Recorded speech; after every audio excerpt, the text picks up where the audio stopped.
ગઈકાલે આપે એક દ્રષ્ટાંત કીધું હતું કે સોય જ્યારે શરીરમાં ભોકાય છે તો, અને જે બીજું દ્રષ્ટાંત કે આપણે જ્ઞાન સ્વભાવી આત્મા જે છે એ દર્પણ જેમ છે. એટલે જ્યારે આ વસ્તુ સાંભળીએ છીએ, વિચારીએ છીએ ત્યારે ઘણી ખુમારી આવે છે, સારું પણ લાગે છે.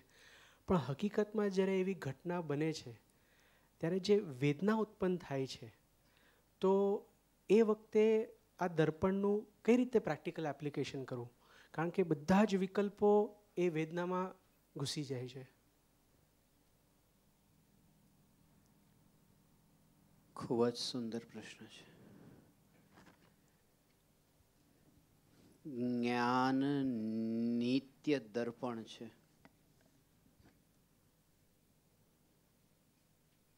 જ્ઞાની ધર્માત્માઓને જ્યારે એ સૂઈ શરીરમાં ઘૂસે છે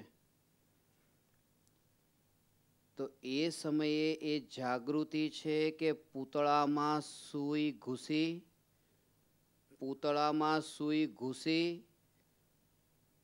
અને જ્ઞાનરૂપી દર્પણમાં એનું પ્રતિબિંબ પડ્યું. એક વાત.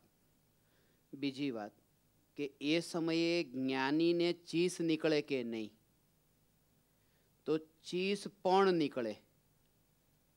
અને એ ચીસ જે છે એ ચીસ પણ જ્ઞાનની પર્યાયમાં જ્ઞાન દર્પણમાં જણાય છે. એ પણ મારામાં નથી. અને દુઃખ થાય કે નહીં? કે દુઃખ પણ થાય. કારણ કે હજુ પણ ચારિત્ર મોહના ઉદયથી રાગ છે. અને જેટલા અંશે રાગ છે એટલા અંશે દુઃખ છે. પણ એ જે દુઃખ છે એ પણ એવું જ બાર છે જેવી આ સૂઈ ઘૂસવાની ક્રિયા બાર છે. અને એવી ત્યાં શ્રદ્ધા છે કે આ દુઃખ પણ મારા ચૈતન્ય પરમાત્મામાં જ્ઞાન દર્પણમાં પ્રવેશ્યું નથી. આ શ્રદ્ધામાં છે. શ્રદ્ધા છે. અને શ્રદ્ધા અને ચારિત્રના ભેદને ન સમજવાના લીધે આવી ભ્રમણા થાય છે. શ્રદ્ધા અલગ છે, ચારિત્ર અલગ છે. એટલા માટે સમ્યક દર્શનને ધર્મનું મૂળ કહ્યું છે અને ચારિત્રને વૃક્ષ કહ્યું છે. જે વૃક્ષ છે એ બારમાં દેખાય છે પણ મૂળ બારમાં દેખાતા નથી. સમ્યક દર્શન દેખાતું નથી, આ ચારિત્ર દેખાય છે.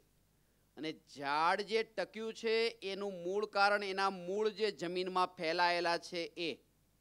તો એવી રીતે આ ચારિત્ર ટકે છે શ્રદ્ધાના બળ પર. અને શ્રદ્ધા અંદરમાં છે, દેખાતી નથી. ચારિત્ર દેખાય છે. એટલે શ્રદ્ધા મૂળ છે, ચારિત્ર એનું વૃક્ષ છે, ઝાડ છે, અને મોક્ષ એનું ફળ છે. એ ફળની પ્રાપ્તિ અંતે, પણ એની પહેલા જે મૂળ છે એ મૂળ ઉપર જોર આપવું. અને શ્રદ્ધા હોવા છતાં પણ ચારિત્રમાં આવી નબળાઈ કેમ? અને આવું છે કે જેમ કે તમારો કોઈ મિત્ર છે, મિત્ર તમારી સામે તમે બિલકુલ નજીકમાં બેઠા છો અને એણે હાથ લીધો અને હાથ લઈને તમારા ચહેરા ઉપર આમ હાથ મારવા જાય છે, તમાચો મારવા. પણ આમ મજાક કરે છે, મારવાનું નથી. તમારી આંખ ઉપર મારવાનું નથી, પણ તમારી આંખ બંધ થઈ જાય છે કે નહીં? તમને પાક્કો ભરોસો છે, શ્રદ્ધા છે કે આ મારી આંખ નહીં ફોડે? પાક્કી શ્રદ્ધા છે ને? તો શ્રદ્ધા છે તો શા માટે આંખ બંધ થઈ જાય છે? શ્રદ્ધા હોવા છતાં પણ ચારિત્રની નબળાઈ છે કે આંખ બંધ થઈ જાય છે. કારણ કે એ આંખ ફોડશે તો એની બે છે ને પાછી. એટલે આપણને શ્રદ્ધા છે કે આંખ ફોડવાનું નથી, પણ તોય તે એવી નબળાઈ. એટલે આ અંદરની શ્રદ્ધાનું અને બહારનું ચારિત્ર, આ બે વચ્ચેનો સંબંધ, એની ભિન્નતા સમજવી જરૂરી છે. અને એટલા માટે જ ચક્રવર્તી જ્ઞાની ધર્માત્મા આટલી અનુકૂળતાઓની વચ્ચે જે રહે છે ને ત્યારે એ જ્ઞાનીનું જ્ઞાનીપણા ઉપર આશંકા થવા લાગે કે આમને જ્ઞાની કેવી રીતે? ચક્રવર્તી આવા આટલા ભોગ ભોગવે અને ચક્રવર્તીની પટરાણીઓને તો માસિક ધર્મ પણ નહીં, પ્રસૂતિ પણ નહીં. કારણ કે ચક્રવર્તીને જો હોય પટરાણીને તો એટલો ટાઈમ ચક્રવર્તીનો ભોગ બંધ રહે. પણ ચક્રવર્તીનું પુણ્ય એટલું જોરદાર હોય છે કે એટલો ટાઈમ પણ એ ભોગ બંધ નથી રહેતો.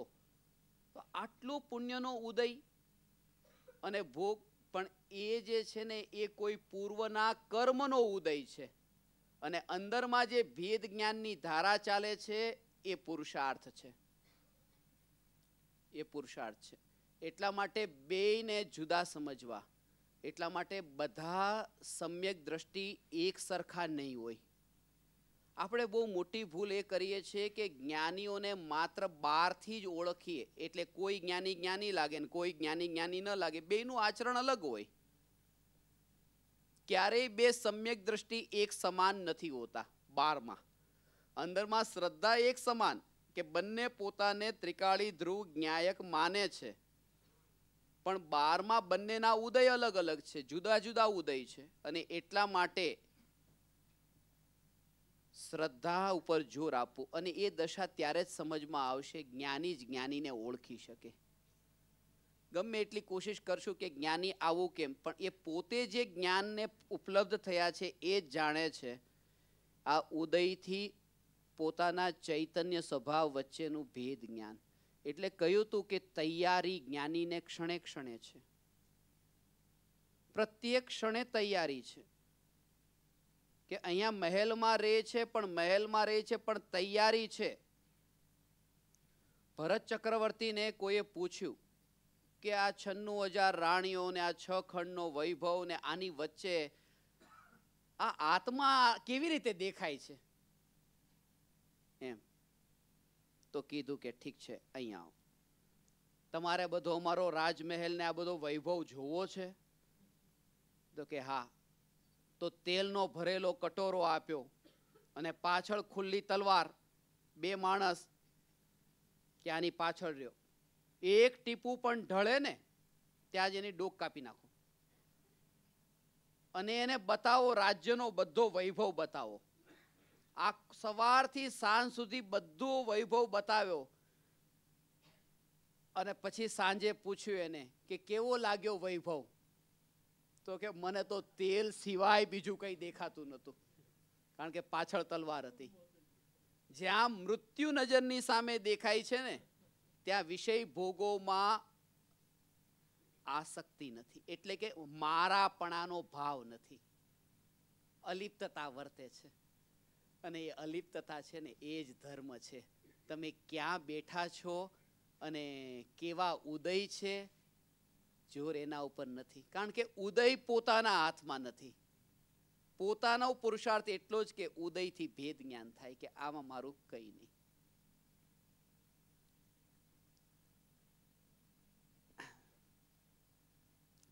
હાજી પ્રણામ. આપશ્રીએ સમજાવ્યું કે સંયોગી ભાવો જે છે તે ક્રમબદ્ધ પર્યાય અનુસાર સુનિશ્ચિત છે. એટલે એનો અર્થ એમ થયો કે જો મારી ક્રમબદ્ધ પર્યાયમાં ક્રોધ કરવાનો હોય તો હું ક્રોધ કરીશ જ. એમાં I don't have a choice whether I want to do ક્રોધ or I don't want to do ક્રોધ. બરાબર. હવે ભાવ અનુસાર કર્મ બંધ થાય છે. તો ધેટ મીન્સ કે ક્રમબદ્ધ અનુસાર સંયોગી ભાવ થાય છે, સંયોગી ભાવ અનુસાર કર્મ બંધ થશે અને પાછું ક્રમબદ્ધ. એટલે તો પછી આ આખું વિશ્વ સર્કલ હું તોડી કેવી રીતે થશે? કારણ કે અનંત જ્ઞાનીઓને થયું છે એટલે આપને પણ થશે. જે માર્ગ પર આપણે હોઈએ ને ત્યાં પૂછીએ કે ભાઈ અહીંથી કોઈ આગળ જઈને પહોંચ્યું છે કે નહીં. જો પહોંચ્યું હોય તો પછી આપણને એક બળ આવે છે અને એ થઈ શકે છે. પૂર્વ કર્મના ઉદયથી ભાવ થાય છે અને ભાવથી પાછા નવા કર્મનો બંધ થાય છે અને પાછો એનો ઉદય આવે તો ભાવ થાય છે, પાછા નવા કર્મોનો બંધ થાય છે. તો છુટકારો ક્યારે થાય? પણ વાત એમ છે કે પૂર્વ કર્મના ઉદયથી જ્યારે ભાવ થાય છે એ ભાવમાં મારું સ્વરૂપ નથી એવું જો માન્યું તો પછી નવા બંધન નથી થતા. એટલે એ જે મારું સ્વરૂપ નથી એટલે કે એની તમને રુચિ નથી, એ જે પર્યાય છે, રાગની પર્યાય આત્મામાંથી જ ઉત્પન્ન થઈ છે. પણ એક બે વસ્તુ, એક જે છે એ આત્મામાંથી ઉત્પન્ન થયેલી રાગની પર્યાય અને આત્મામાંથી ઉત્પન્ન થતી જ્ઞાનની પર્યાય, બંને આત્મામાંથી ઉત્પન્ન થઈ. પણ ત્યાં ખબર છે કે આ પરના નિમિત્તથી ઉત્પન્ન થઈ છે, તેથી તે વિકાર છે. ભલે આત્મામાં છે ને એ જાગૃતિ જે છે ને એ પુરુષાર્થ છે ને એના બળ પર નવું બંધન અટકે છે.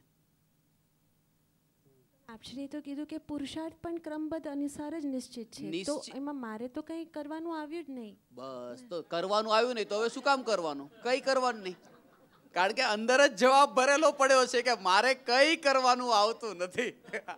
હવે શું થયું કે જ્યારે આ વાત બોલવામાં આવી, આ વાત અત્યારે બોલવામાં આવી, અંદરથી ભાવથી ભીંજાઈ નથી આવી. જ્યારે અંદરથી ભાવોમાં જ્યારે આ વાત આવે છે ને કે આમાંય કરવાનું રહેતું નથી, એ જીવને નિયમથી આત્મા ઉપર દ્રષ્ટિ જાય, કારણ કે પર્યાય દ્રષ્ટિ છૂટી જાય. જો અંદરથી એ વાત, આ તો ખાલી બુદ્ધિના સ્તરે છે, આ વિચારોના સ્તરે છે, અને વિચારોથી અંદરની શ્રદ્ધા સુધી પહોંચવાનું છે. અને એ તત્વ વિચાર કરતા કરતા, જેમ ગઈકાલે આપણે ચર્ચા કરી કે તત્વ ચિંતન જ અનુભૂતિ રૂપે પરિણમે. વારંવાર તમે કોઈ પણ કાર્ય કરો, એ કાર્યના કાળે ચિંતન એનું એ જ રહે કે આમાં મારો રોલ કયો. બસ એક હું જાણનાર. અને પરિસ્થિતિ જીવનમાં અનેક વાર એવી આવશે, પણ એમાં પણ બસ નોકરે કાચનો ગ્લાસ ફોડ્યો તો એણે ફોડ્યો એમ નહીં, ત્યાં પણ તરત જ સ્વીકાર કે આ મેં ફોડ્યો એટલે મારા જ કર્મના ઉદય, કે મારા નજરની સામે મારા ઘરનો કાચનો ગ્લાસ ફૂટ્યો છે, એમાં એના ઉપર દોષ નહીં, પોતાના ઉદયથી જ. કારણ કે જ્યારે પોતાના ઉપર લઈએ ને, કોઈ બીજા ગ્લાસ ફોડે તો ગુસ્સો આવે, તમે કેમ ફોડ્યો, અને કે આ તો તમારાથી ફૂટ્યો, તો અચ્છા, તો તરત જ ક્ષમતા ભાવ આવી જાય છે, કારણ કે પોતાના ઉપર આવે ત્યારે. એટલા માટે સ્વીકાર ભાવ, જે પણ ભાવ ઉત્પન્ન થાય, અને જેમ જેમ આ સ્વરૂપ સમજાશે ને, ભગવાન જો આ બધા પ્રકારના જે ભાવો છે ને, એ આજ સુધી રાગાદી ભાવો અનેક વાર થયા, આ રાગનો રસ મોળો પડે. અત્યારે શું થાય છે, એ રાગનો ભાવ જે છે ને, એ પ્રેમનો ભાવ, ભક્તિનો ભાવ, એ ભાવ એટલો ગમી જાય છે કે એમાં ચૈતન્ય સુધી પહોંચાતું નથી. પણ જાગૃતિ વર્તે કે આ જે રાગ જે છે ને, એટલા માટે ભગવાનને વિતરાગ કયા છે. વિત દ્વેષી અને વિત મોહી નથી કયા. ભાવ તો ત્રણેય હતા, મોહ, રાગ અને દ્વેષ. પણ વિતરાગી કેમ? એનું કારણ એ છે કારણ કે રાગ સૌથી અંતે છૂટ્યો. એટલે જેવી રીતે કોઈ વ્યક્તિને આપણે હજારપતિ કહીએ તો હોઈ શકે લખપતિ ને કરોડપતિ ન હોય. લખપતિ કહીએ તો હજારપતિ તો થઈ ગયું, પણ કરોડપતિ ન પણ હોય. પણ કરોડપતિ કયો તો એમાં લખપતિ હજારપતિ ગર્ભિત છે. જ્યારે ભગવાનને વિત રાગી કયા તો વિત મોહી તો પેલા થઈ ગયા, વિત દ્વેષી તો થઈ ગયા, ત્યારે તો વિતરાગી થયા. એટલે ભગવાનને વિતરાગી, કારણ કે 5 પ્રકારના પાપ છે. એ 5 પાપ થવાનું મૂળ કારણ રાગ છે, દ્વેષ નહીં. મૂળ. અને એ રાગ આપણને મીઠો લાગે છે, અને એ સ્વરૂપ જો સમજાય ને તો એમાં પણ ઉદાસીનતા વર્તે. જે અત્યારે મીઠાશ આવે છે ને રાગમાં, ભગવાનની ભક્તિનો રાગ એ મીઠો લાગે છે, પણ એ સ્વરૂપથી સમજે કે આવા ભાવ પૂર્વે નતા આવ્યા તા, પણ એ રાગને ધર્મ માન્યો તો, એમાં તે ચૈતન્ય સુધી નહોતું પહોંચાયું. એટલી એમાં પણ ઉદાસીનતા વર્તે. હિંસા થાય છે, એ હિંસા દ્વેષથી નહીં, રાગથી થાય છે. લોકો કહે છે ઉંદર અને બિલાડી વચ્ચે જન્મજાત દુશ્મનાવટ છે, પણ આ વાત મને સમજાતી નથી. બિલાડીને એ ઉંદર પ્રત્યે જેટલો રાગ ને પ્રેમ છે એવો કોઈને નથી, કારણ કે એનું ભોજન છે. આપણે રસગુલ્લા રાગથી ખાઈએ છીએ કે દ્વેષથી? એને રાગ છે, એના પ્રત્યે રાગનો ભાવ છે. અને એ જે ઉંદરની હિંસા થઈ છે એ દ્વેષથી નથી થઈ, ખાવાના રાગથી થઈ છે. તો રાગ હિંસાનું કારણ બન્યું. ભારતને પાકિસ્તાન પ્રત્યે દ્વેષ, પાકિસ્તાનને ભારત પ્રત્યે દ્વેષ એમ નથી. બંનેને રાગ છે. ભારતને કાશ્મીરનો રાગ છે અને પાકિસ્તાનને કાશ્મીરનો. રાગથી હિંસા છે, દ્વેષ તો છે જ નહીં. જૂઠ, એ જૂઠ પણ જૂઠમાં મૂળ રાગ છે, દ્વેષ નહીં. આજે શેઠ બધા દુકાન પર બેઠા હોય, ગ્રાહક આવે, લો જોઈ લો, આ બિલ જોઈ લો, બાપ કસમ ને મા કસમ ને આટલામાં જ આવ્યું છે ને આટલામાં આવ્યું છે ને, આ બધું આટલું જૂઠું શું કામ? પૈસા કમાવાનો રાગ છે. એ ગ્રાહક ઉપર દ્વેષ નથી. જે ચોર ચોરી કરવા જાય છે, ચોરી કરે છે, એ દ્વેષથી થોડી કરે છે, રાગથી કરે છે. શેઠની તિજોરી તોડી, કેમ? કોના કારણે? રાગના કારણે. દ્વેષ હોત તો તિજોરી ન તોડે, શેઠની ખોપડી ફોડે. પણ રાગ હતો. આ ચોરી પણ રાગથી. જેટલી માતા બહેનોની ઇજ્જત લૂંટાઈ છે, દ્વેષથી નહીં, રાગના ભાવથી, ભોગના રાગના ભાવથી. અને ઘરમાં જેટલી વસ્તુ ગોઠવીને રાખી છે ને, એ બધી દ્વેષથી નથી ગોઠવી, પરિગ્રહના પોટલા ભેગા કર્યા એ રાગથી. એટલા માટે પાંચેય પાપોનું મૂળ રાગ છે. અને એટલા માટે ભગવાનને વિતરાગી કયા છે, કારણ કે આ રાગ એ બહુ મૂળ છે. આપણને એ વખતે લાગે છે કે આ રાગ બહુ સારો છે, પણ આ સ્વરૂપ પરમાત્મા કહે છે કે ઘડિયાળના લોલક જેવું આનું સ્વરૂપ છે. ઘડિયાળનું લોલક જ્યારે જમણી દિશા તરફ જાય છે ને, ત્યારે એ ડાબી તરફ જવાની તૈયારી કરે છે, શક્તિ ભેગી કરે. જ્યારે જમણી તરફ જાય ત્યારે, જ્યારે આપણે કોઈનામાં રાગ કરીએ છીએ ને, ત્યારે એ દ્વેષની તૈયારીઓ કરીએ છીએ. એટલા માટે, કારણ કે આ રાગ મીઠો લાગ્યો છે. જ્ઞાનીને રાગ છે, પણ રાગમાં મીઠાશ નથી લાગતી, ઉદાસીનતા છે. આટલું અંતર છે. બેને જે સવાલ પૂછ્યો એમાં જ આપણે કીધું કે ક્લાસના એક્ઝામ્પલથી સ્વીકાર ભાવ રાખો, પણ આ સ્વીકાર ભાવ પણ ક્રમબદ્ધ અનુસાર જ આવશે ને? બરાબર છે. બધું જ ક્રમબદ્ધ કીધું ને, મોક્ષ સુધીનું બધું ક્રમબદ્ધ. તો કરવાનું કઈ રહ્યું જ નહીં. કઈ નહીં રહ્યું ને, કરવાનું કઈ રહ્યું નહીં. આ બધું જ આટલી આવા છે ને, આમાં એટલી જાગૃતિ છે.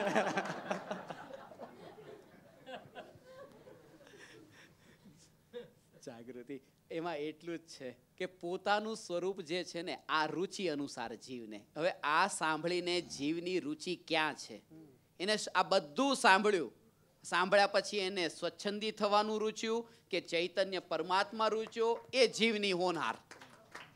એ જીવની હોનાર રુચિ છે ને જેવી એવી.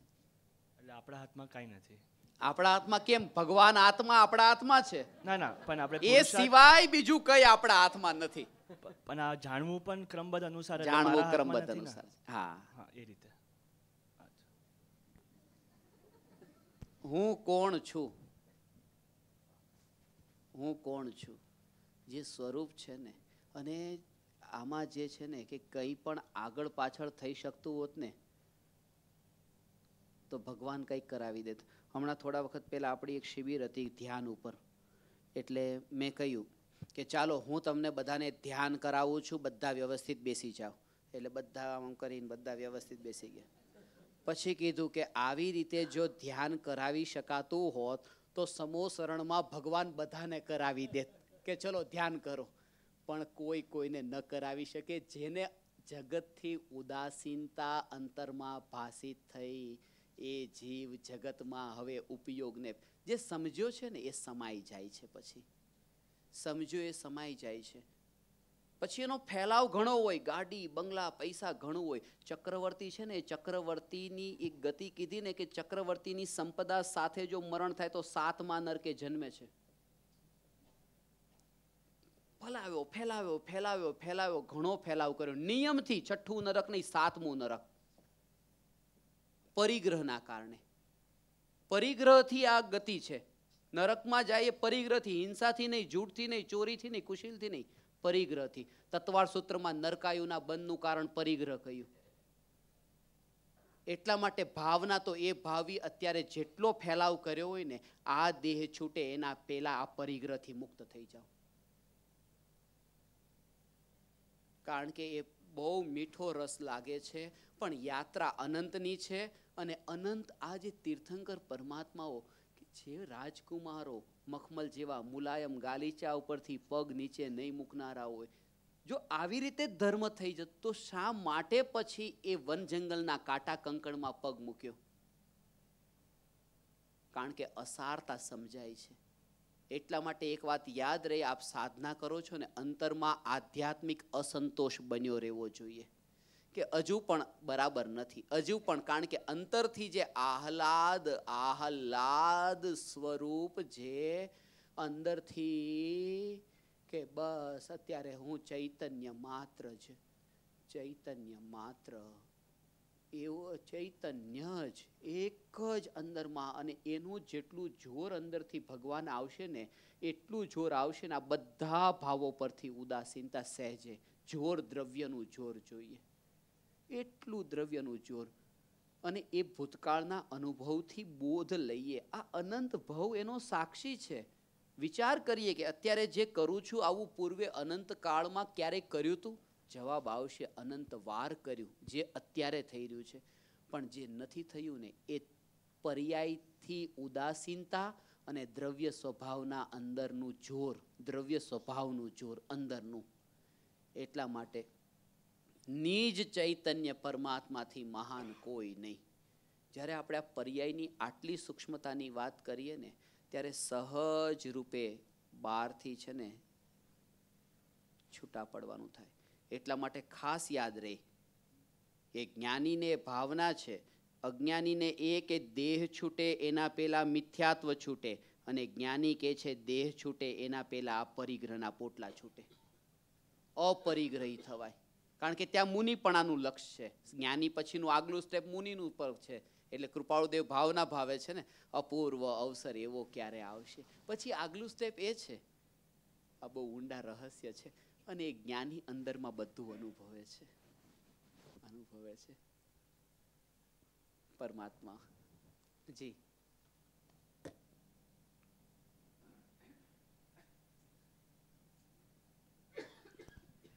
પંડિતજી, નિયતિવાદ એટલે જે મારા નસીબમાં હશે તે પ્રમાણે થશે, તો એમાં અને ક્રમબદ્ધમાં, કારણ કે બેવમાં જે ફિક્સ છે એ પ્રમાણે જ થવાનું છે, મારા પુરુષાર્થથી કાંઈ બહારમાં કે અંદરમાં ચેન્જ નથી થવાનું, તો એ બંનેમાં ફરક શું?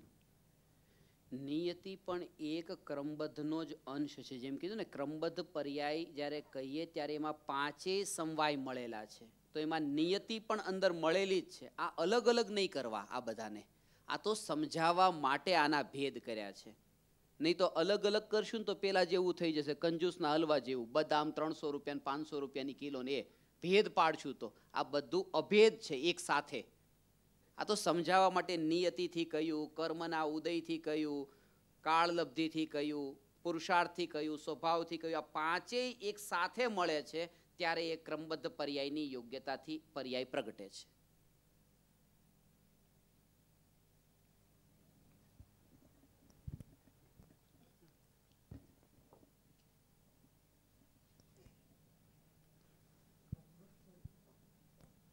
ક્રમબદ્ધ પર્યાયનો નિર્ણય સમ્યક દર્શન પછી થાય છે, તો પ્રથમ ગુણસ્થાનકમાં ક્રમબદ્ધ પર્યાયનો નિર્ણય કઈ રીતે કરવો અને કઈ રીતે યુઝફુલ થાય?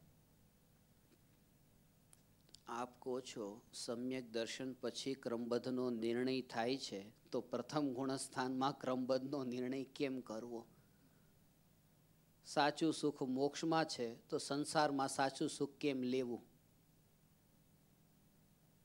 પહેલા ગુણસ્થાનમાં બુદ્ધિના સ્તરે વિચાર ચાલે છે. વિચાર એ જે છે એ શ્રદ્ધા,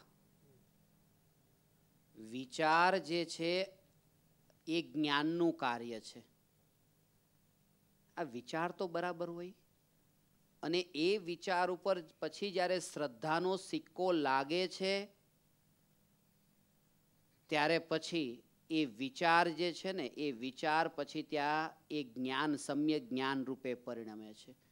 જેમ કે એક ચેક લખ્યો હોય, એમાં અમાઉન્ટ બરાબર છે, ડેટ બરાબર છે, બધું બરાબર જ લખેલું છે, પણ નીચે સહી નથી, તો શું કામનું? એટલે આ જે લખાણ જે ઉપરનું છે ને એ બધું વિચાર છે, આ જ્ઞાન છે. આ રીતે આ રીતે આ રીતે. અને એ કીધું જ્યાં સુધી એ શ્રદ્ધાનો સિક્કો એટલે ચોથું ગુણસ્થાન ન આવે ત્યાં સુધી આ જે લખાણ છે એ લખાણ જે છે એના ફળમાં કંઈ પ્રાપ્ત ન થાય.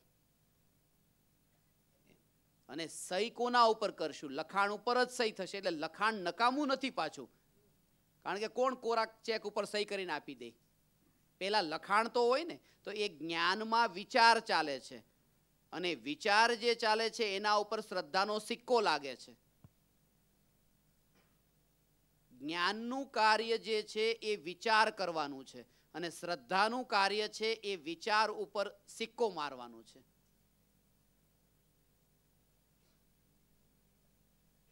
રાષ્ટ્રપતિની નીચે 500 લોકો છે. 500 લોકોનું કાર્ય છે વિચાર કરવાનું. એ વિચાર કરે અને પછી એ રાષ્ટ્રપતિ પાસે પહોંચાડે કે અમારો આવો વિચાર છે. એ કાયદો સીધો ન બને, પણ રાષ્ટ્રપતિ પાસે પહોંચે ને પછી રાષ્ટ્રપતિ સહી કરે ત્યારે પછી એ કાયદો બને. પણ રાષ્ટ્રપતિને જો એ વિચાર મંજૂર ન હોય ને તો એમ નહીં કે એક દિવસ અહીંયા રહેવા દો પછી હું કાલે વિચાર કરીને તમને કહીશ, એમ નહીં કે.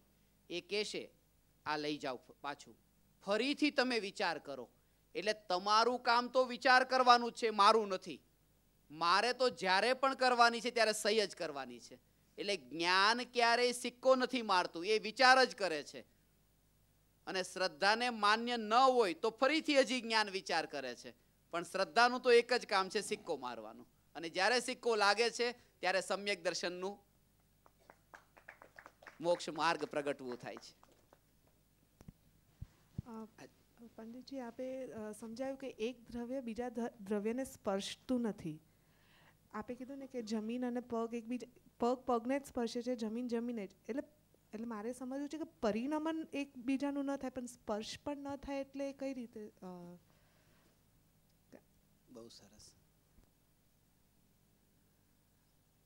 દ્રવ્ય સ્વભાવની સ્વતંત્રતાની ચરમ સીમા બતાવવા માટે આ કથન થાય છે. આ સ્પર્શતું નથી એ જે છે ને,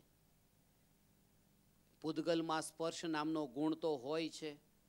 જો પછી એક પૂદગલ બીજા પૂદગલને સ્પર્શતું ન હોય તો પછી ચીકણા ને સૂકાનો બંધ કેવી રીતે થાય? આ ચીકણો સ્પર્શ ને સૂકો સ્પર્શ.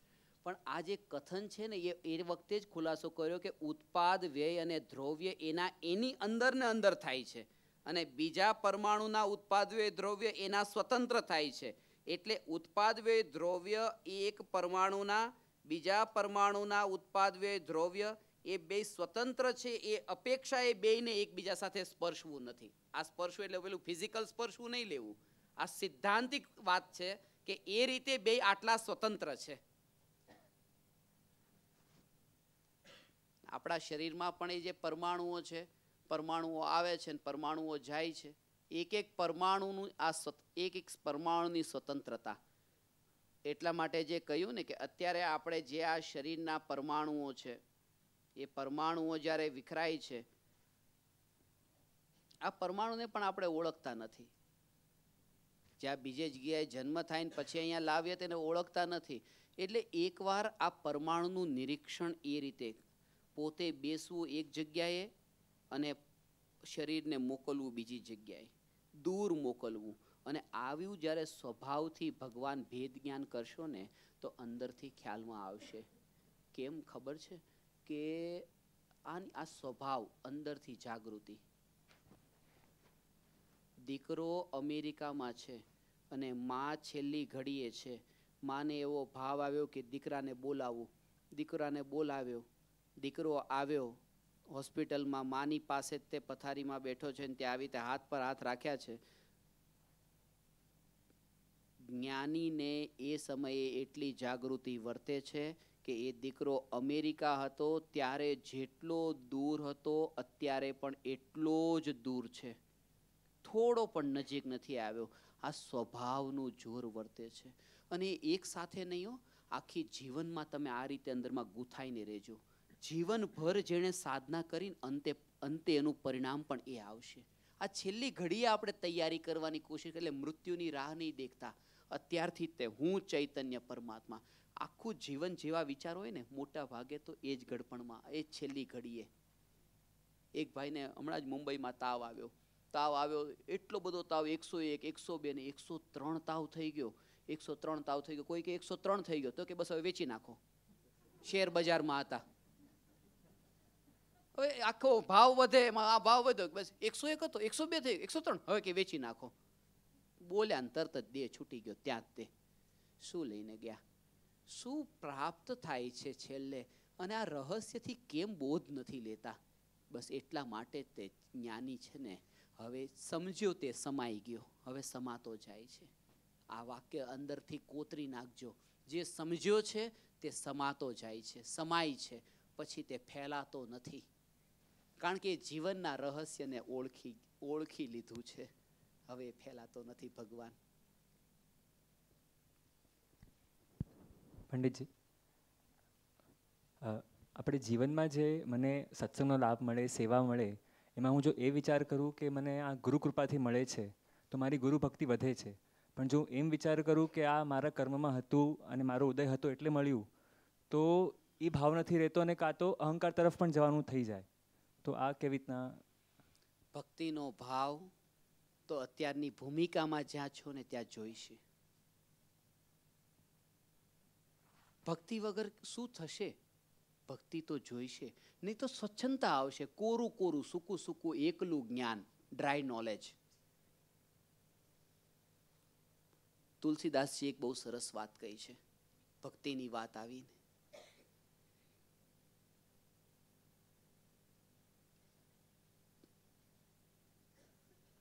તમે જો એકલા જતા હો ને રસ્તા પર અને કોઈ સ્ત્રી તમને દેખે, તમે એકલા છો, તો એને ભાવ આવે કે લાવ તમને કંઈક એવી રીતે હેરાન કરીએ એટલે કંઈ ને કંઈ છંછેડે. પણ તમારી સાથે ઓલરેડી કોઈ સ્ત્રી હોય, પત્ની હોય, તો એ કોઈ પારકી જે સ્ત્રી છે ને એ તમારા તરફ નજર નહીં કરે. કારણ કે જોવે છે કે આ કોઈની સાથે ઓલરેડી એંગેજ છે, નજર નહીં કરે. તો તુલસીદાસજી કહે છે કે જીવને સૌથી વધારે ખતરનાક જે હેરાન કરવા વાળી છે ને એ માયા છે. આ માયા સૌથી વધારે હેરાન કરે છે. અને જે પુરુષની સાથે આ ભક્તિ નામની સ્ત્રી હોય ને તો પછી માયા હેરાન ન કરે. અને જે ભક્તિ વગરનો છે, એકલો જાય તો માયા પાછળ પડવાની છે. એટલે ભક્તિને સાથે રાખીને ચાલજો. હાજી.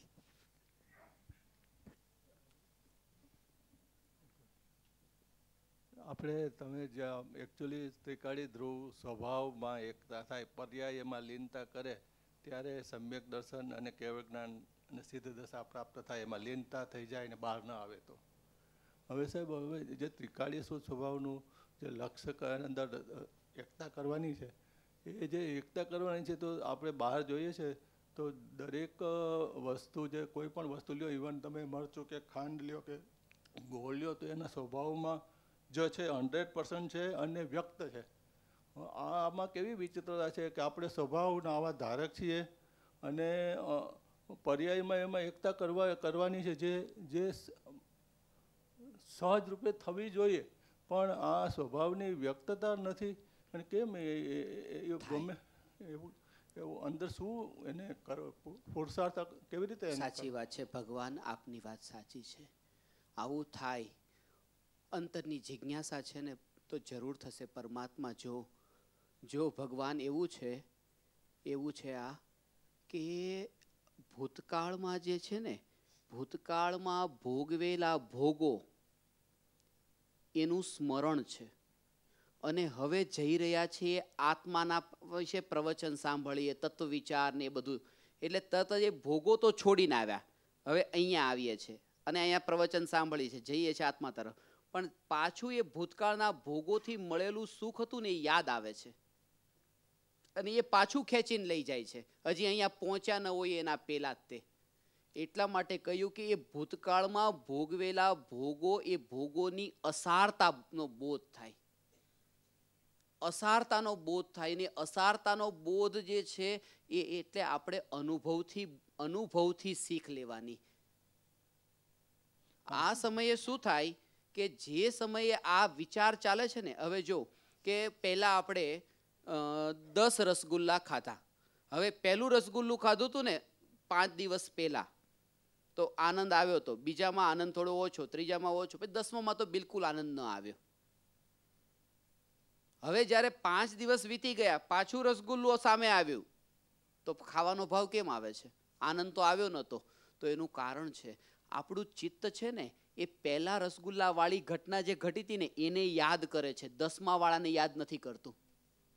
10મા ખાધી વખતે જે થયું એ યાદ જ નથી આવતું, પહેલું જ યાદ આવે છે. એનું કારણ શું ખબર છે? એ સુખ જે ભોગવાયું હતું ને એ જ યાદ આવે છે, દુઃખ વાળું યાદ નથી આવતું. કારણ કે સુખી થવું આત્માનો સ્વભાવ છે, દુઃખી થવું સ્વભાવ નથી. એટલે સુખ જ એની નજરમાં આવે છે. આ સુખ એનો સ્વભાવ છે, એને દુઃખી નથી થવું. પણ ભ્રમણા એ છે કે અનિત્યતામાં સુખ માન્યું છે, પણ દૂર થઈ શકે છે. તત્વ વિચાર કરવો. તમે આજે એક બહુ સરસ બપોરના વાત કરી કે કોઈ ઇવન ક્રોધ આવે છે ત્યારે પણ ક્રોધનું જ્ઞાન વર્તે છે. એટલે એને એ સ્વભાવ તો જ્ઞાન સ્વભાવ તો થોડો ઘણો વ્યક્ત છે, અને અંદરથી પણ એમ થાય છે કે આ ક્રોધનો જાણનાર હું છું, મારામાં ક્રોધ પ્રવેશો નથી. અને અંદરમાં જ્ઞાન સ્વરૂપમાં જે સ્વભાવમાં રહેવાનું બળ ખૂબ એમ એ બાજુ ઢળતો જાય તો એક દિવસ એને અનુભવ થાય એવું લાગે. અનુભવ થાય. પણ ભૂતકાળનો જે અનુભવ છે ને એ અનુભવને આધાર બનાવીને જેમ જેમ એ અનુભવને એ યાદ રાખે છે કે આ અનુભવથી હાથમાં કંઈ નહોતું આવ્યું, તો હવે ભવિષ્યમાં જે આશા ઉત્પન્ન થાય છે ને એ શમાતી જાય. જેમ એક વ્યક્તિના એ 3 વાર લગ્ન થયા, 3 લગ્ન થયા, અને પછી ચોથા લગ્ન થયા ગામના લોકોએ નક્કી કર્યું કે આને શું આપવું અમારે, કારણ કે આપી આપીને થાકી ગયા હતા. 3 લગ્નમાં ઘણું બધું આપ્યું તો હવે કે હવે આપવું તો શું આપવું. એટલે ગામના બધા લોકોએ છે ને એક કામ કર્યું, એક તકતી લીધી, તકતી ઉપર લખ્યું કે અનુભવની સામે આશાની જીત, એવું લખીને આપી દીધું. કે 3 વખતના અનુભવ થયા પણ હજી આશા પડી છે, ચોથી સારી આવશે. અનુભવ હારી ગયો ને આશા જીતી ગઈ. આપણા જીવનમાં પણ આવું જ થાય છે. એ અનુભવ ભૂતકાળના છે ને એ હારી જાય છે અને આશા જીતે છે. જેની આશા હારી જાય ને અનુભવ જીતે ને એ હવે અનંતની યાત્રા પર નીકળી જાય છે. જી, આપણે જે ક્રોધ, અહંકાર વગેરે જે ભાવો છે એ ક્રમબદ્ધ પર્યાય પ્રમાણે જ થાય છે, તો પછી પશ્ચાતાપ અને પ્રાયશ્ચિતને ક્યાં અવકાશ રહે છે આમાં? એ જ કે એવા ભાવ પણ ભૂમિકા અનુસાર આવે છે. આમાં છે ને અમેરિકાની એક યુનિવર્સિટીએ હમણાં એના પર રિસર્ચ ઘણું કર્યું છે કે આ છેલ્લા 10,000માં એક વ્યક્તિ એવી થઈ કે જેમણે પોતાના જીવનમાં પછતાવો નથી થયો. પછતાવો નથી થયો. મહાવીર ભગવાન માટે કહ્યું એમણે, પોતાના જીવનમાં પછતાવો નથી થયો. અને બહુ મુશ્કેલ છે, અઘરું છે એવી વ્યક્તિનું મળવું જેને જીવનમાં પછતાવો ન થયો હોય. અને એનો ભાવ બહુ ઊંડો છે. પછતાવો ક્યારે થાય? કોઈ ભૂલ કરી હોય ત્યારે ને.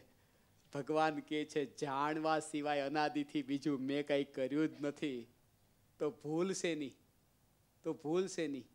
તો પછતાવો શેનો? ભૂલ જ નથી કરી. પણ તેમ છતાંય તે જે રાગનો ભાવ છે ને એ પ્રમાણના વિષયભૂત આત્માની દ્રષ્ટિએ લઈએ ત્યારે એ રાગને આત્માની પર્યાય કહી. તો એવી રીતે તે જેમ કૃપાળુદેવે આત્મસિદ્ધિ શાસ્ત્રમાં 82મી ગાથામાં કહ્યું, ભાવ કર્મ નિજ કલ્પના માટે ચેતનરૂપ. હવે રાગ દ્વેષના જે ભાવ છે એને ચેતનરૂપ કયા. અહીંયા કહે છે કે હું તો એ ભાવથી જુદો છું, તો શું હું ચેતનથી જુદો છું? પણ એનો ભાવ એ છે કે એ આત્માની એક સમયની પર્યાય છે, તેથી તે ચેતનરૂપ છે. અને સમયસારમાં એ જ ભાવને જડ કયા. કેમ જડ કયા? કારણ કે એ રાગાદી ભાવ છે એ ચૈતન્ય સ્વભાવ રહિત છે, એ જાણતા નથી. એને જાણનારું જ્ઞાન છે, એટલા માટે એ ભાવ મારું સ્વરૂપ નથી. એમ જેમ પાણી છે, એ પાણી ઉપર લીલ થઈ જાય છે, તો લીલ ઉત્પન્ન ક્યાં થઈ? પાણીમાં. એ કઈ હવામાં નથી થઈ, પાણીમાં ઉત્પન્ન થઈ. પણ એ લીલ પાણીનો સ્વભાવ નથી, એ પાણીનો મેલ છે. એવી રીતે રાગ અને દ્વેષના ભાવો આત્મામાં ઉત્પન્ન થાય છે, પણ આત્માનો સ્વભાવ નથી, આત્માનો મેલ છે. જેમ કે શરદી થઈ છે, કફ થઈ ગયો, તો કફ કઈ બહાર નહીં, શરીરમાં જ થયો છે. તો પછી રહેવા દો શરીરમાં થયો હોય તો, કે નહીં એ થયો છે શરીરમાં, પણ શરીરનું અંગ નથી, એ મેલ છે, એ કાઢી નાખવા જેવો છે. સમયસારમાં એક દ્રષ્ટાંત આપ્યું છે પીપળના ઝાડનું.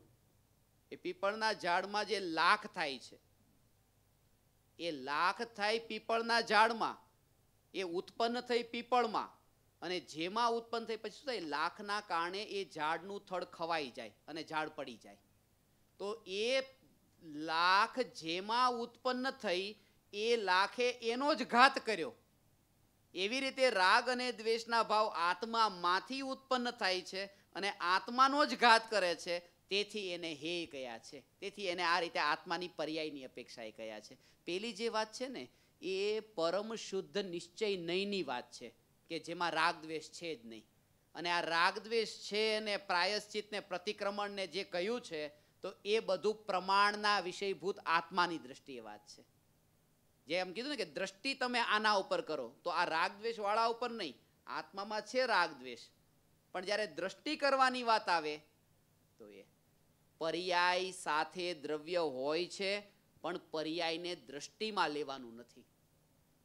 પર્યાય વગરનું નહીં હોય, પર્યાયથી દૂર ન ભાગવું. જેમ કે એક વ્યક્તિએ કહ્યું કે અમારે તમારી છોકરી સાથે એવી રીતે લગ્ન કર્યા છે તો 5 કિલો દહેજ જોઈએ છે, સોનું, 5 કિલો સોનું જોઈએ છે. તો આ લોકો કે ઠીક છે આપશું. તો એ લોકોએ શું કર્યું કે 5 કિલો સોનાની બંગડીઓ મૂકી દીધી. તો આ લોકો ભડક્યા કે અમે બંગડીઓ થોડી માંગી હતી, સોનું માંગ્યું હતું. આ લોકોએ પછી બુટી મૂકી, તો કે બુટી થોડી માંગી, સોનું માંગ્યું હતું. પછી સોનાના બિસ્કિટ જ એટલે કે નહીં મૂકી દીધા. તો કે બિસ્કિટ થોડા માંગ્યા હતા, સોનું માંગ્યું હતું. હવે સોનું જ્યારે પણ મળશે કોઈ પર્યાય સાથે જ મળશે ને. એટલે સોનું પર્યાય વગરનું નહીં હોય, પણ જ્યારે મળે ત્યારે પર્યાય ઉપર નજર ન કરીને માત્ર સોનું દેખે તો સોનું મળે, નહીં તો નહીં મળે. એકલી પર્યાય દેખે તો સોનું મળે જ નહીં. એટલા માટે રાગના દ્વેષના ભાવ પણ હોય એ છે, પણ એ દ્રષ્ટિ કરવા યોગ્ય નથી. જે દ્રષ્ટિ નથી કરતો ને સ્વભાવ ઉપર દ્રષ્ટિ કરે એને ચૈતન્ય પરમાત્મા પ્રાપ્ત થાય છે. અમને અત્યારના ક્રમબદ્ધ પર્યાયથી બે સિચ્યુએશન્સ મળ્યા છે. શુભ ક્રિયાઓ, શુભ ભાવના બધા નિમિત્ત છે. હવે એ કરતાં આપણે કહ્યું તેમ જાણનારનું પર જ લક્ષ્ય રાખવાનો. હવે અત્યારે જ અમે આરતી કરીને આવ્યા કે સવારે પૂજા, એમાં તન્મયતાથી એમાં એના અર્થના ઓલામાં જઈને અમે એ ભાવ કરતા હોઈએ. હવે આ જે પ્રોસેસ થાય છે જાણવાનો, તો આઈ વોઝ જસ્ટ ટ્રાઈંગ કે જાણ્યા કરું છું. તો આપણે કહ્યું હમણાં બી કે પર્યાય કરતાં દ્રવ્ય ઉપર લક્ષ્ય વધારે રાખવાનો. તો એના પર લક્ષ્ય રાખતા પેલું જાણે ગૌણ થઈ જાય છે એવું જાણવા. એટલે પછી હવે અર્થમાં ને એમાં નહીં, માત્ર લક્ષ્ય જાણવામાં રહે છે. તો આ બધું અર્થ આદિમાં પણ એટલું બધું ઉપયોગ જતો નથી. તો આ બરાબર છે, કારણ કે લક્ષ્ય આખું આ બાજુ છે, જાણ્યા કરું. અને ખ્યાલ આવે છે કે શરીરથી બોલાય છે, આ રીતે આ બધું વચનથી બી બોલાય છે. તો what is the right thing? હજુ પણ રાગ રૂચે છે ને એટલે શંકા થાય છે કે આત્મા આત્મા આત્મા જ થઈ જશે તો પછી રાગ વગરનું જીવન કેવું? એટલે થોડો ભય લાગે છે. ઘણા બધા લોકો એવા છે કે આ વાત તમે નહીં બતાવતા, કારણ કે બતાવો છો ને પછી અમને સાચી લાગે છે, અને સાચી લાગે છે તો પેલું બધું છૂટવા લાગે છે. જેમ કે અશુચિ ભાવના છે ને, 12 ભાવનામાં અશુચિ ભાવનાનું વર્ણન કરીએ ને તો લોકોને ગમે નહીં. એના આવું બધું હવે આમાં માંસ ને લોહી ને હાડકા ને પસ ને આ ને આવું બધું અંદર શરીરમાં ભર્યું છે, અને માખીની પાંખ જેટલી એટલી પાતળી ચામડીથી મઢ્યું છે, ને થોડું આને હટાવો તો જોવું પણ ન ગમે. હવે આવું બધું જે વર્ણન જે છે ને એ પેલો એનો રસ આવતો હોય ને એ રસને મોળો પાડી દે છે. અને અહીંયા તો રસ હજી જોઈએ છે, એટલા માટે આમાં કન્ફ્યુઝન થાય છે કે હવે શું કરવું.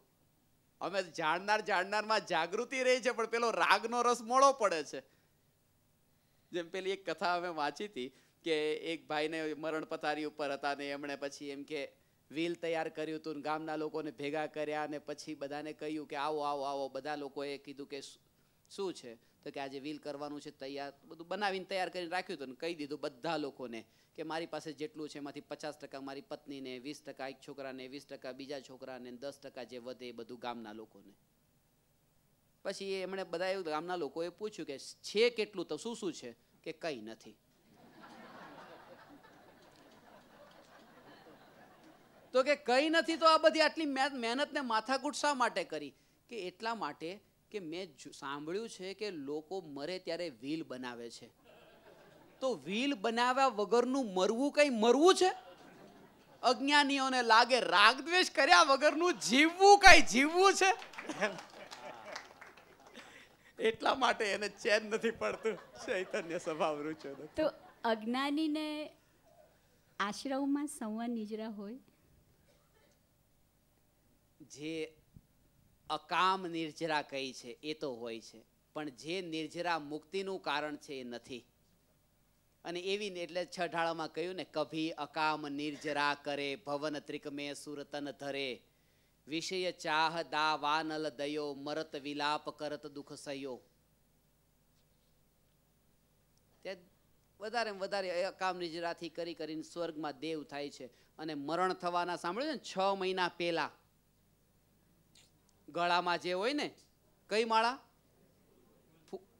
મંદાર માળા હોય. એ મંદાર માળા એ ફૂલની નથી હોતી. એક સમજી લો, જે મંદાર માળા કઈ છે ને એ કરમાવા લાગે છે એવું લોકો સમજે છે, પણ એનો ભાવ એવો નથી. એ માળા ફૂલની નથી હોતી, મણીઓની માળા હોય છે. અને મરણના 6 મહિના પહેલા જે કરમાવા લાગે છે ને એ ફૂલની હોય તો કર્મા. આ તો છે ને મરણના 6 મહિના પહેલા એ માળા કરમાઈને એને લાગ્યું કે જો આ તો ઝાંખી પડતી જાય છે, હવે તો બસ મારું મરણ છે, 6 મહિનાની વાર. એમ નહીં, એ માળામાં જે મણી છે એની ચમક તો એવી ને એવી હોય છે, પણ 6 મહિનાની વાર હોય એટલે આંખની રોશની ઘટી જાય છે અને એ માળાની જે ચમક ઓછી થતી દેખાતી લાગે છે. અને ત્યારે એમ લાગે છે કે અરે, હવે તમે વિચાર કરો, ગળપણ આવે, તમારી તિજોરીમાં હીરા ચમકતા હોય, એ હીરાની ચમક ઘટે કે તમારી આંખની ચમક ઘટે? સીધી વાત છે. પરમ કૃપાળુદેવે કહ્યું છે ને, હોત આસવા પરિસવા.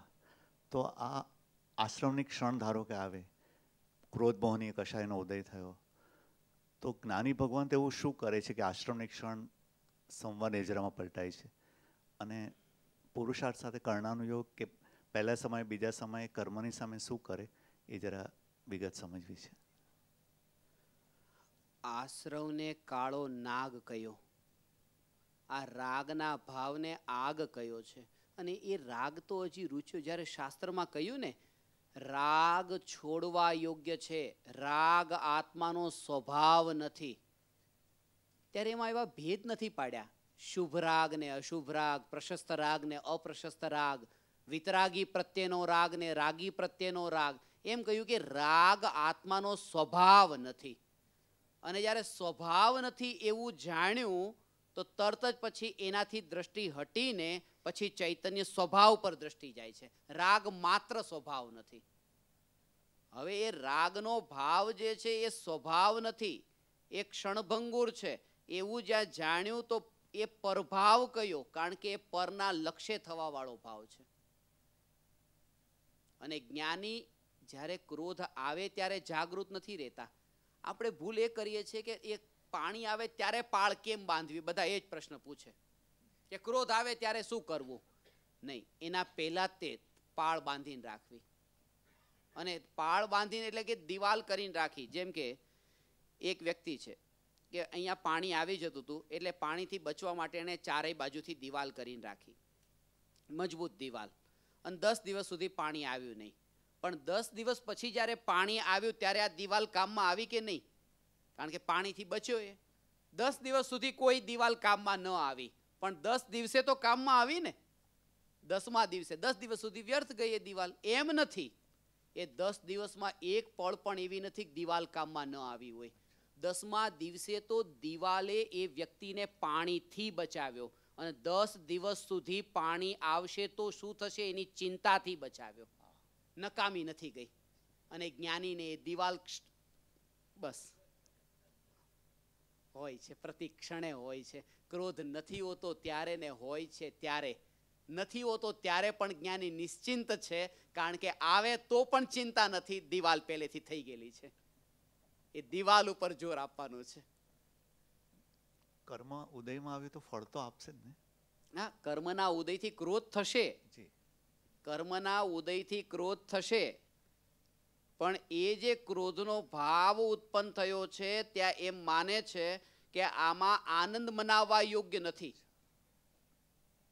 એ પરના લક્ષ્ય થયો છે ને. રાગનો ભાવ અને વિતરાગતાનો ભાવ બંને આત્મામાંથી ઉત્પન્ન થાય છે, પણ રાગનો ભાવ પર ઉપર નજર જાય તો થાય છે અને વિતરાગતાનો ભાવ સ્વના લક્ષ્ય થાય છે. હવે એક જ સ્ત્રીને જે બાળકનો જન્મ થાય છે 9 મહિના સુધી, તો એ પતિના નિમિત્તથી બાળક ત્યાં ગર્ભમાં આવ્યું છે અને જન્મ થયો છે. એ એક પ્રોસેસ 9 મહિનાની ચાલી. અને બીજી સ્ત્રીને કે કોઈ પરપુરુષના નિમિત્તે બાળક થયું છે અને 9 મહિના મોટું થઈ રહ્યું છે. તો બંનેનું જે અંદર મોટા થવાની પ્રોસેસ સેમ છે, પણ જે આ જે પતિના નિમિત્તથી થયું છે ને એ બાળક, ત્યારે પેંડા વેચાય છે, ત્યારે વાહ, ત્યારે ખુશી એટલી. અને આ પરપુરુષના નિમિત્તથી થયું એમાં આનંદ નથી, કારણ કે પરના નિમિત્તથી થયું. તો જે રાગનો ભાવ ને વિતરાગતાનો ભાવ એક સમયની જ પર્યાય છે, સમયે સમયે પલટાય, પ્રોસેસ બેયની સેમ છે અંદર, પણ રાગનો ભાવ પરના નિમિત્તથી થાય છે તેથી તે નિંદનીય છે, અને વિતરાગતાનો ભાવ સ્વદ્રવ્યના લક્ષ્ય થાય છે તેથી તે આનંદની પ્રશંસનીય છે, સુખ આપનારો છે.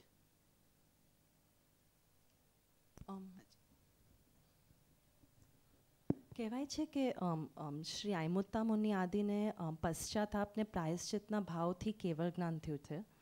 તો પછી એમનું કેવળ જ્ઞાન શું પ્રાયશ્ચિતને પશ્ચાતાપ અગર અજ્ઞાન છે, કેમ કે પર્યાય દ્રષ્ટિથી પ્રાયશ્ચિતને પશ્ચાતાપ થાય છે, તો એ કેવળ જ્ઞાનનું નિમિત્ત કેવી રીતે થઈ શકે? પશ્ચાતાપની પરિભાષા પણ કાળક્રમે બદલાતી ગઈ. આજથી લગભગ 2000 વર્ષ પહેલા ઈસુ ખ્રિસ્તના વિશે એમ કહેવાય છે કે એ પોતે જાપાન સુધી પહોંચ્યા હતા. અને જાપાનમાં 1-2 જગ્યાએ હું પોતે ગયો, ત્યાં મેં જોયું છે કે ત્યાં એમના પોતાના એવી રીતે સ્ટોનને મૂકેલું છે કે અહીંયા એવી રીતે એમની સ્મૃતિ જેવું. અને આ જે પશ્ચાતાપ છે ને એ મહાવીર ભગવાનના નિર્વાણને 500 વર્ષ જેવું થયું હતું. તો એ શીખ્યા જે છે ને કે અહીંથી આ પશ્ચાતાપ, અહીંનું પ્રતિક્રમણ અને ખ્રિસ્તી ધર્મમાં છે કન્ફેશન. પણ એ બેમાં આ એક બહુ મોટું અંતર છે કે એ જે છે ને કે તમે જે ભૂલ કરી હોય ને એ ભૂલ તમે ફાધર પાસે કે એ રીતે ત્યાં કન્ફેસ કરો. અહીંયા એ કહ્યું ભગવાને કે તમે ભૂલ કરી કોઈ ભગવાન પાસે જઈને તમે એને કન્ફેસ નહીં કરો, તમે એની પાસે જઈને કરો જેની સાથે તમારી ભૂલ થઈ હોય. એટલે આપણે પ્રતિક્રમણમાં કહીએ છીએ એકેન્દ્રીને માફી માંગે, 2 ઇન્દ્રિય પાસે, 3 ઇન્દ્રિય પાસે, એ રીતે. પણ ખાસ વાત એ છે કે એ જે આ તો વ્યવહાર પ્રતિક્રમણ થયું. નિશ્ચય પ્રતિક્રમણ શું? નિશ્ચય પ્રતિક્રમણ એ છે કે આજ સુધી, આ વાત સૂક્ષ્મ સમજજો, હે એકેન્દ્રિય તું મને માફ કરજે, હે 2 ઇન્દ્રિય તું મને માફ કરજે, આ બધું વ્યવહાર. અને નિશ્ચયથી અહીંયા, હે આત્મા તું મને માફ કરજે, મેં તને એકેન્દ્રિયમાં ભટકાવ્યો. હે આત્મા માફ કરજે, મેં તને 2 ઇન્દ્રિયમાં ભટકાવ્યો. પોતાના આત્મા પ્રત્યે આ માફી. અને એનાથી પણ વધારે સૂક્ષ્મ વાત, હે આત્મા મને માફ કરજે, તું આજ સુધી એકેન્દ્રિય થયો જ નતો, તું તો ચૈતન્ય હતો, પણ મેં માન્યું તું એકેન્દ્રિય થયો. તું 2 ઇન્દ્રિય થયો જ નતો, તું તો ચૈતન્ય જ હતો, પણ મેં માન્યું કે તું 2 ઇન્દ્રિય થયો.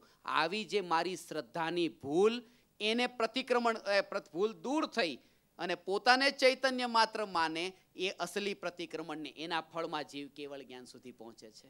પ્રતિક્રમણની પરિભાષાની પણ યાત્રાઓ છે. જી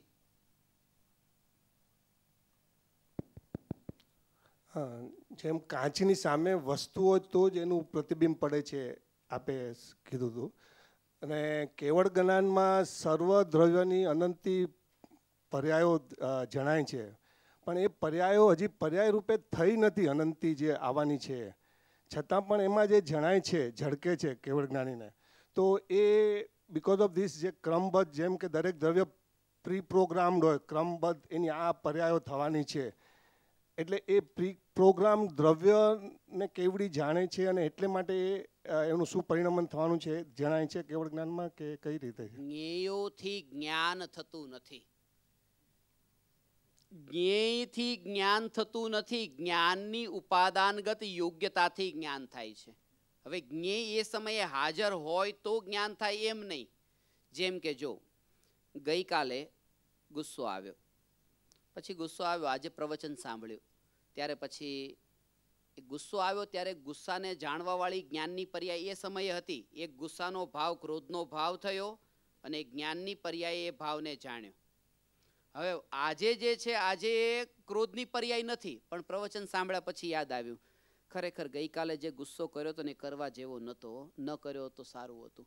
તો અત્યારે ક્રોધ જ્ઞાનની પર્યાયમાં જણાયો ને, પણ ક્રોધ છે અત્યારે નથી પણ જણાય છે ને, એનો અર્થ એ કે જ્ઞેય સામે હોય એવું જરૂરી નથી. જ્ઞાનની યોગ્યતા હોય તો જ્ઞાન એ રૂપે પરિણમે છે. પણ આ એક વખત તો પરિણમી ગયું હતું જેનું સ્મરણ છે કે વગેરે, ઓલું તો જે એવી પર્યાય થવાની જે અત્યાર સુધી હજી થઈ જ નથી એ દ્રવ્યની અનંતકાળ પછી, છતાં પણ એ હમણાં વર્તમાનમાં કેવડી ભગવાનને જણાય છે.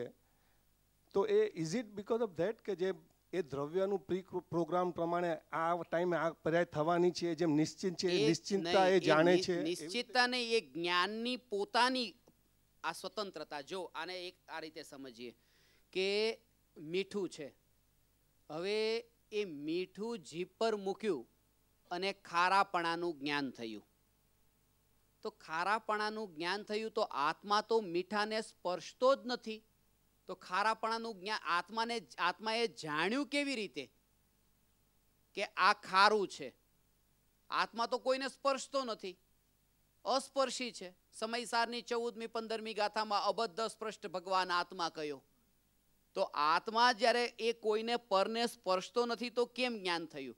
આ સ્વરૂપ આવું છે કે અનાદિ અનંત. જો 12 વાગે મીઠાના ખારાપણાનું જ્ઞાન થયું ને, તો 10 વાગ્યા હતા, 11 વાગ્યા અને 12 વાગે. 12 વાગે આત્માના જ્ઞાનની પર્યાય ખારાપણાને જાણવા રૂપે પરિણમે એવી આ જ્ઞાનની પોતાની યોગ્યતા છે, પોતાનું પરિણમન એનું એવું છે. અને આ બાજુ 12 વાગે મીઠું જીભ પર હોય એટલે ભ્રમણા થાય છે કે મીઠાના કારણે જ્ઞાનનું આ પરિણમન થયું. આ દ્રવ્યની સ્વતંત્રતા સમજવાની છે. આટલું સૂક્ષ્મ સ્વરૂપ છે. આ જેવી રીતે એમ કીધું ને કે આ ભાઈના કારણે ગુસ્સો આવ્યો, જેમ આપણે કહીએ છીએ, પણ ગુસ્સો તો અહીંયા પોતાની પર્યાયમાં હતો, આ તો નિમિત્ત છે.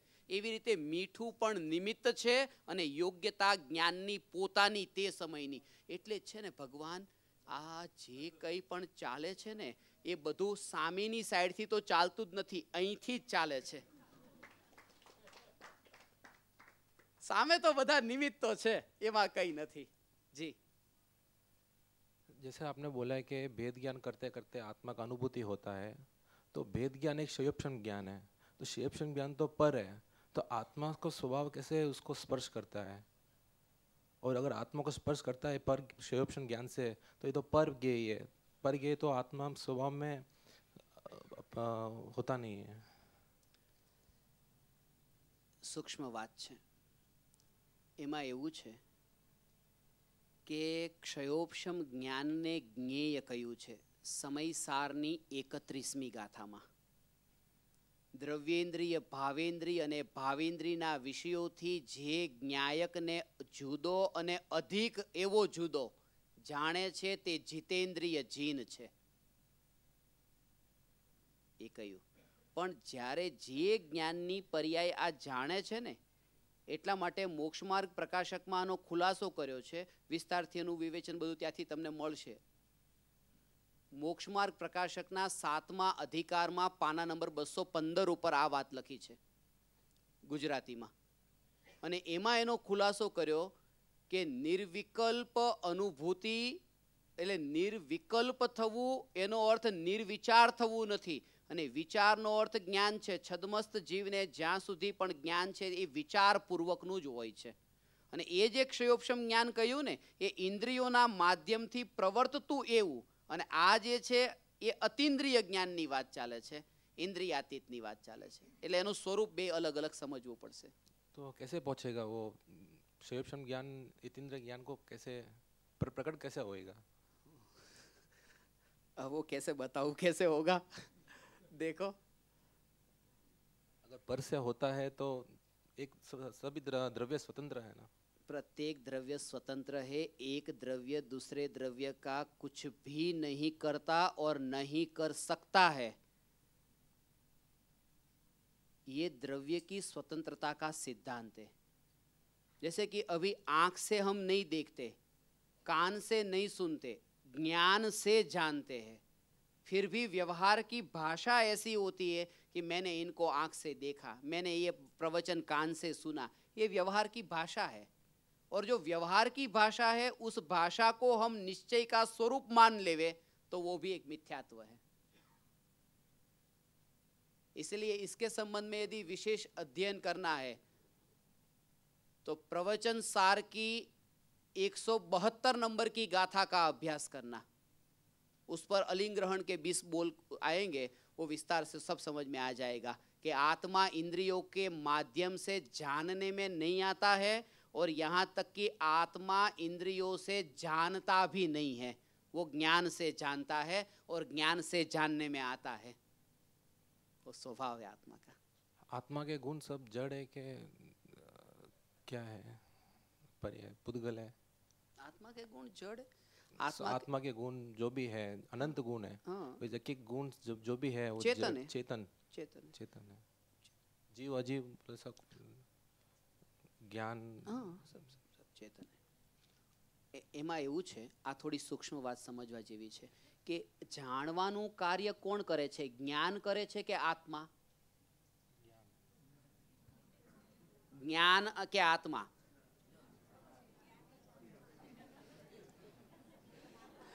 જો આમાં એવું છે,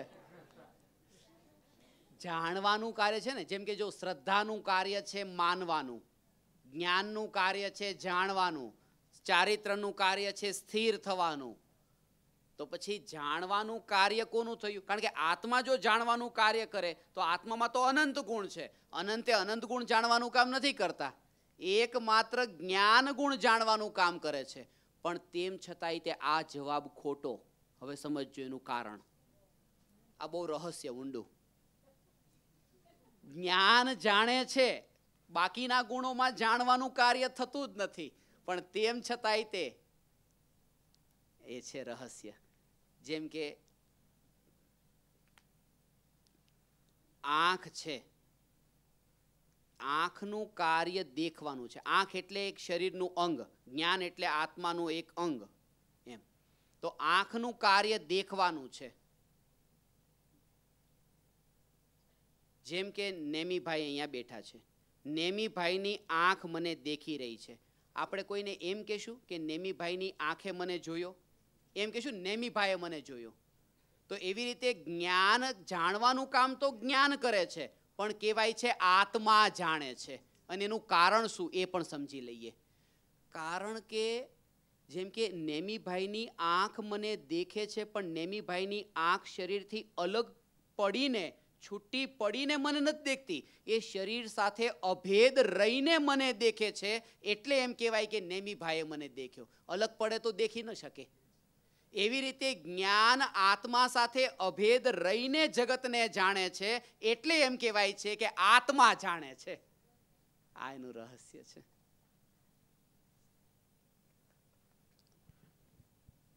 જી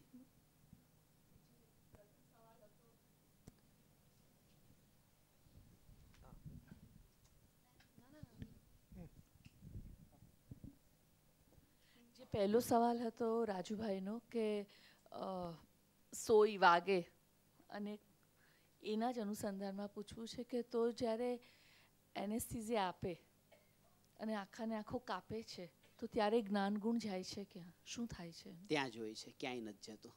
તો પછી રિએક્ટ કેમ નથી કરતો? જ્ઞાન ક્યાંય નથી જતું. હવે વાત એમ છે કે વર્તમાનમાં જ્ઞાન ઇન્દ્રિયાધીન છે, અને ડૉક્ટરની એનેસ્થેસિયા કે એ જે છે ને એ ઇન્દ્રિયો સુધી તો પહોંચે છે, જ્ઞાન સુધી નથી પહોંચતું. જેમ કે અત્યારે આ આંખ છે, હવે આંખ બંધ કરી દીધી તો જ્ઞાન ક્યાં જતું રહ્યું? એ છે અંદરમાં ચાલ્યું. અહીંયા સુધી આ તો જાણી જોઈને એને બેહોશ કર્યો છે, પણ જે કોમામાં પણ હોય છે ને ત્યાં પણ ચૈતન્ય પ્રગટ છે, જાણવા રૂપે પરિણમી રહ્યું છે. એ આપણે નથી જાણતા એનું જાણવારૂપ પરિણમન પણ એના અંદર થઈ રહ્યું છે. અને એટલા માટે કે આ જે જાણવારૂપ પરિણમન, આ કેવી રીતે કહ્યું કે જેવી રીતે ઘડિયાળ જે રાત્રે ચાલતી હતી ને સવારે ચાલતી જોઈ તો આખી રાત ચાલે છે ને, એ વચ્ચે એમાં બ્રેક નહોતો પડ્યો. પણ જ્ઞાન ઇન્દ્રિયાધીન છે ને, એટલે ત્યાં પછી એવા પ્રકારનું જ્ઞાન ત્યાં આપણને નથી વ્યક્ત થતું અને આપણે એમ માનીએ છીએ કે એ એનેસ્થેસિયાના ઇન્જેક્શનના કારણે આમ થયું, પણ એમ નથી. એ સમયે જ્ઞાનની પોતાની યોગ્યતા એવી હોય છે એટલે જ્ઞાન આવા પ્રકારના નિમિત્તો મળે છે. આનું એક કારણ છે કે જો કોઈ જીવ અહીંથી આ જ્ઞાનની ઉપાદાનની યોગ્યતા કે અહીંથી મરણ થયું અને નિગોદમાં જાય છે તો અક્ષરના અનંતમાં ભાગ જેટલું જ્ઞાન થઈ ગયું. અહીંયા આટલું બધું જ્ઞાન હતું અને ત્યાં અક્ષરના અનંતમાં ભાગ જેટલું કે ત્યાં એકેન્દ્રીયનું શરીર, નાનું શરીર છે ને, એકેન્દ્રીય શરીર, તો પછી જ્ઞાન ઘટી જાય કે એમ નહીં. એ જ્ઞાનની ઉપાદાનની પોતાની યોગ્યતા જેવી થઈ એ સમયની આ ધારા પ્રવાહરૂપ જે પર્યાય, તો અત્યારે અહીંયા હજારો પદાર્થને જાણવા વાળું જ્ઞાન, આગલી ક્ષણે અક્ષરના અનંતમાં ભાગને જાણવા વાળું જ્ઞાન, આવી યોગ્યતા પાકી તો આગળનું એને શરીર એકેન્દ્રીયનું હોય. આવો એનો નિમિત્ત નૈમિતિક સંબંધ છે અને સ્વભાવથી દેખીએ તો એની સ્વતંત્રતા છે. આ જગત આખું એટલું નિરાળું છે ને, એ જેને સમજાઈ જાય ને તો બોજો ઉતરી જાય. આપણું કઈ નથી, આ બધી સ્વતંત્રતા. બીજો એક સવાલ કે આત્મપ્રદેશો અને દેહના પરમાણુ એ બંનેનું પોતાનું સ્વતંત્ર પરિણમન છે, બરાબર છે? તો પછી જ્યારે એક સોય અહીંયા અડે છે તો મને ફીલ થાય છે ને અહીંયા અડે છે આ જડને તો મને ફીલ નથી થતી. કયા જડને? સપોઝ આ ટેબલને અડે છે તો મને ફીલ નથી થતી ને અહીંયા અડે છે તો મને ફીલ થાય છે. એ ડિફરન્સ કેવી રીતે? એ જ કારણ કે બંને એક એકચ્યુઅલી તો આને પણ સ્પર્શતું નથી ને આને પણ સ્પર્શતું નથી. આનું રહસ્ય બહુ ઊંડું છે. એનું વર્ણન જો વિસ્તારથી સમજવું હોય તો ધવલા નામનું શાસ્ત્ર વાંચવું. પણ આપણે એટલા ધવલા સુધી નથી લઈ જવા. ટૂંકમાં જો એનો ભાવ એ છે, સારો પ્રશ્ન છે ભગવાન, જો કે છે ને અત્યારે જો આ શરીર છે અને અહીંયા જ આત્મા છે. હવે શરીરનું વજન ધારો કે 80 કિલોનું વજન છે, તો આત્મા જ્યારે એક જગ્યાએથી બીજી જગ્યાએ જાય છે તો શરીર પણ સાથે જાય છે કે નહીં? અને હાથમાં 1 કિલો વસ્તુ હોય તો એ 1 કિલો વસ્તુનો ભાર લાગે છે આપણને, પણ 80 કિલોનો આજ સુધી ભાર જ ન લાગ્યો, ગમે ત્યાં જતા હતા. આવું કેમ થાય છે? આ સમજાશે ને તો આ સિદ્ધાંત સમજાઈ જશે. આવું કેમ થાય કે આ શરીરનું આટલું વજન લઈને આપણે ફરતા હોઈએ તો ભાર લાગતો જ નથી, અને પેલું 5 કિલો હોય કે બસ, કારણ કે આ શરીર જે છે ને એની સાથે આ આખો એક ક્ષેત્રાવગા સંબંધ છે ને એમ જ માન્યું છે કે આ હું છું. આ એકત્વ બુદ્ધિ છે ને શરીરમાં જ હોય છે, અને મમત્વ બુદ્ધિ જે છે ને એ શરીરમાં અને એની બહારના સંયોગોમાં પણ આ બધામાં હોય છે. અને જે જ્ઞાન થઈ રહ્યું છે ને આ 5 કિલોનું, આ સ્પર્શન ઇન્દ્રિયના માધ્યમથી એ જાણે છે, અને એ ઇન્દ્રિયો તો આની સાથે એક ક્ષેત્રાવગા રૂપ છે, એટલે આનું જ્ઞાન નથી થતું. એને અનુભવવા વાળાનું જ્ઞાન થાય છે. એટલે અનુભવમાં જે આવે છે ને આના અંદર એ છે કે જ્યારે પણ આ કોઈ વસ્તુને આપણે સ્પર્શ કરીએ તો એ ઠંડુ ગરમ જ્યારે લાગે છે ને ત્યારે આપણી ચામડી જે છે ને એ ચામડી એમાં નિમિત્ત બની છે, અને એના અનુસારે આપણને ઠંડા ગરમનું બધાને અલગ અલગ થાય. કોઈની ચામડી વધારે આમ ઘસાઈ ગયેલી હોય તો એને ખબર પણ ન પડે, એને એટલું ઠંડુ ન લાગે. બીજી વ્યક્તિને એવી રીતે સેન્સિટિવ હોય તો એને ખબર પડે છે. તો એ બધું સ્પર્શન ઇન્દ્રિયથી થતું જ્ઞાન છે. અને અહીંયા એક ક્ષેત્રાવગા એવો શરીરનો અને આત્માનો સંબંધ છે, એની સાથે એક ક્ષેત્રાવગા સંબંધ નથી. અને આ પરમાણુઓ જે છે ને એ અનંત પરમાણુઓનું જે આ બંધન છે શરીરનું, આખો બંધન છે એનું, અને એમાં એક એક પરમાણુમાં એક એક પરમાણુમાં પોતાપણાનો ભાવ. અને અહીંયા ખાલી સૂઈ વાગે ને ત્યારે આપણને અહીંયા અનુભવ નથી થતો, આટલા ભાગમાં. આત્માના બધા પ્રદેશોમાં થાય. જ્યારે ચપ્પલ ન પહેર્યા હોય ને તડકામાં હોય તો પગમાં ગરમ લાગે ને હાથમાં બરફ હોય એ જ ટાઈમે તો બેયનો અનુભવ એક સમયમાં નહીં થાય. એક સમયમાં જ્ઞાનની પર્યાય એક જ જ્ઞેયને જાણશે, ઉપયોગ એકમાં જશે. પણ એ જ્યારે ઠંડાપણાનું જ્ઞાન થશે તો એ હાથના આત્મ પ્રદેશોમાં નહીં, આખા શરીરના બધા જ પ્રદેશોમાં ત્યાં એ જ્ઞાનનું જે ફેલાવ છે એ બધું જ જ્ઞાન આ અસંખ્ય પ્રદેશો એ ઠંડાપણાને જાણવા રૂપે પરિણમે છે. અને ત્યારે પગમાં ભલે ગરમ ત્યાં લાગતું હોય પણ ત્યાં એનું પરિણમન એવું નથી. આગલી સમયમાં ત્યાં પગમાં ગરમનું જ્ઞાન થયું તો પગમાં નહીં, એ પણ અસંખ્ય પ્રદેશોમાં થાય છે. આવું આ જ્ઞાનનું સ્વરૂપ છે એક ક્ષેત્રાવકાશ સંબંધની અપેક્ષા. પરંતુ એક ક્ષેત્રાવકાશ સંબંધ ભલે હોય એક ક્ષેત્ર પર, પણ આત્માના પ્રદેશો છૂટા જ છે ને પરમાણુ શરીરના અલગ જ છે. એ લોકોની વચ્ચે તો કાંઈ થયું નથી. તો પછી કેમ હું જાણું છું એ અલગ જ છે? આત્મા અને શરીર એ સ્વભાવની વાત છે. આમાં શું થાય છે, જે નિશ્ચય નહીંના જે સિદ્ધાંતો હોય છે ને, ક્યારેક પછી આપણે વ્યવહારમાં લઈએ છીએ, વ્યવહારના સિદ્ધાંતો નિશ્ચયમાં લઈએ છીએ, એટલે આવું થાય છે કે આત્મા અને શરીર જે જુદા છે એ નિશ્ચય નહીંનું કથન છે. અને એ આત્માની વાત કરીએ તો એ આત્માને કંઈ થતું જ નથી પછી. પણ અત્યારે આ એક ક્ષેત્રાવકાશ સંબંધ છે અને આમાં અનંત પરમાણુ, આ જે આખેનું બંધાન કહ્યું ને શેર બજારમાં. હવે એક વ્યક્તિ છે તો એ વ્યક્તિને પૂછ્યું કે તારું કામ શું? તો કે આ રસ્તા ઉપર જે મારુતિ ગાડી ફરે છે ને હું એનો માલિક છું. તો કે તું મારુતિનો માલિક છો, તારી પાસે સાયકલ જોઈ નથી ક્યારેય. તો પોતાના ઘરે ગયો અને મારુતિ કંપનીએ 1 લાખ શેર બહાર પાડ્યા હતા, એમાંથી એક શેર લઈ આવ્યો કે જો હું મારુતિનો માલિક, કે એનો શેર મારી પાસે. હવે 1 લાખમાંથી એક જ અંશ એની પાસે છે, એકનો માલિક છે, બાકી 99,999 નહીં. પણ એકના કારણે આખી કંપનીનો માલિક પોતાને માને, કેટલી મોટી ભૂલ છે. હવે બીજી બાજુ આ શરીરમાં અનંત પરમાણુ છે અને એક આત્મા છે. એક આત્મા, આ આખો બંધાન છે પરમાણુનો જથ્થો અને એક આત્મા. આખા સ્ટ્રક્ચરમાં પોતાનો ભાગ કેટલો? એક આત્મા, આ એક શેર જેટલો. અને માન્યું કે આખી કંપનીનો માલિક હું. આટલી મોટી ભૂલ થઈ રહી છે, એટલા માટે આ નથી સમજાતું. પેલા ઉપર તો આપણને હસવું આવે છે, આનું શું કરશું? આ અનંત પરમાણુઓ, એ અનંત પરમાણુમાં પ્રત્યેક પ્રદેશ ઉપર વ્યાપેલું જે જ્ઞાન આમ છે એ એક ક્ષેત્ર પર આમ એક ક્ષેત્રાવગાહી કહ્યું, એક ક્ષેત્રાવગાહી. પણ એને જે સ્વભાવની દ્રષ્ટિએ દેખ્યું તો આ સ્વભાવવાળી વાત કે આમાં સ્પર્શ રસ ગંધ વણ. અહીંયા જેમ આમ કપાણું ને, આમ કપાણું તો તરત જ આત્માને એમ થયું કે આ હું કપાયો, આ હું કપાયો.